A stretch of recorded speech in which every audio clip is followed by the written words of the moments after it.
herzlich willkommen im Belvedere. Die österreichische Galerie kommt zu Ihnen. Kunstwerke sind immer auch Zeitzeugen, fokussierend auf das Geschehen und die Zeit, in der sie entstanden sind. Marie-Louise von Motteschitski, hineingeboren in das Wiener Großbürgertum, jüdischer Provenienz, Intellektualität, Neugierde, Interesse an Kunst und Kultur umgeben die junge Marie-Louise, die im zarten Alter von 17 Jahren ihr Studium beginnen wird, und zwar in Frankfurt am Main, in der Städelschule, auf Einladung von Max Beckmann.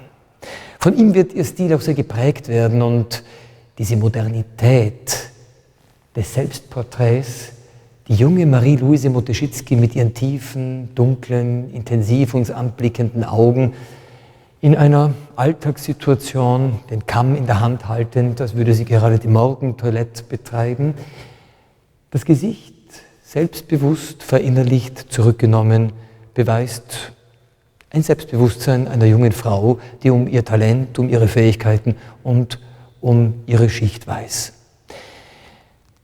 Was mitschwingt, ist in diesem Leben der 1906 in Wien geborenen Großbürgerstochter, der Vater Edmund von Motteschitski, die Mutter Henriette von Lieben aus der alten Bankiersfamilie.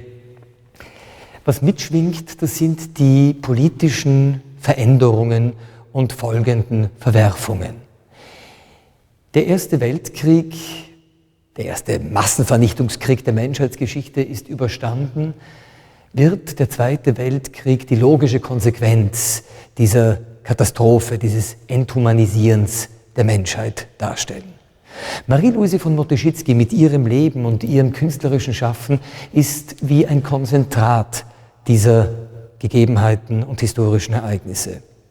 Gemeinsam mit ihrer Mutter, der Vater ist sehr früh verstorben, wird sie 1938 aus Wien fliehen müssen.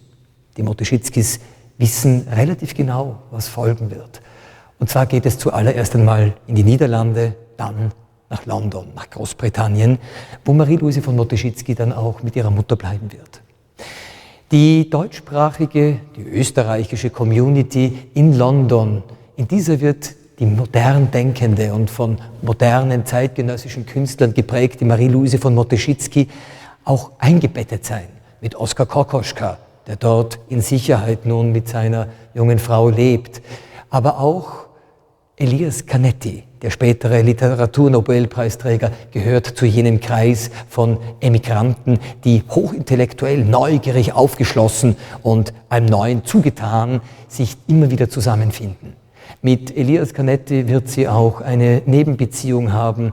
Neben seiner Ehe wird Marie-Louise von Motteschitski für ihn eine Inspiration und eine wichtige, bedeutsame Gefährtin sein, die ihm durchaus auch Ideen bringt, und er wird seine Aphorismen der Künstlerfreundin widmen.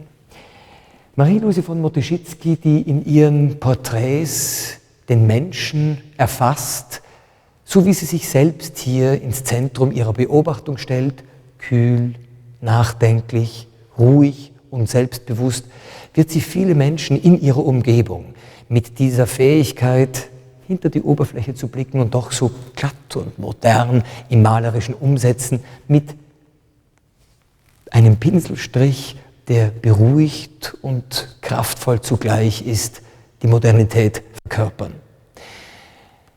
Marie-Louise von Motteschitski ist zwar nie nach Österreich zurückgekehrt, aber wir nutzen diese Künstlerin, um jene bedeutsamen Kapitel in der Menschheitsgeschichte, die sich in der Kunstgeschichte auch manifestieren, immer wieder aufs Neue zu beleuchten.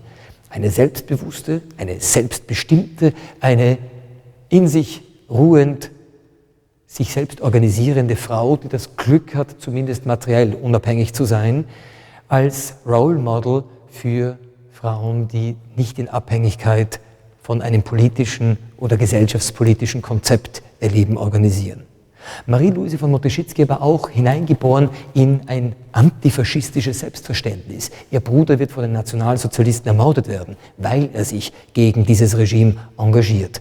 Und somit haben wir im Belvedere die Chance und Möglichkeit, mit Biografien und Werken der Künstlerpersönlichkeiten, die von diesem Regime unter Druck gesetzt wurden und in Gefahr gebracht wurden.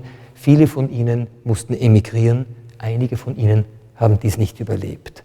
Glücklicherweise konnte Marie-Louise von Motteschitski mit ihrer Mutter gemeinsam im Exil in Sicherheit leben und war als Kosmopolitin und als eine Vertreterin der Moderne ein wichtig impulsgebender Mensch, der uns aufzeigt, es gilt, den Verwerfungen der Menschheitsgeschichte etwas entgegenzuhalten. Und wenn es Kunstwerke sind, die weit über Generationen hinweg genau diese Geschichtlichkeit verkörpern, haben wir die Chance, uns nicht nur daran zu erfreuen, an ihrem Ausdruck, an ihrer Kraft, an ihrer Aura, sondern auch die Botschaft aufzunehmen, die da bedeutet, wachsam bleiben, mit offenen Augen und Ohren durch die Welt gehen und das politische Geschehen, das uns umgibt, niemals auf die leichte Schulter nehmen.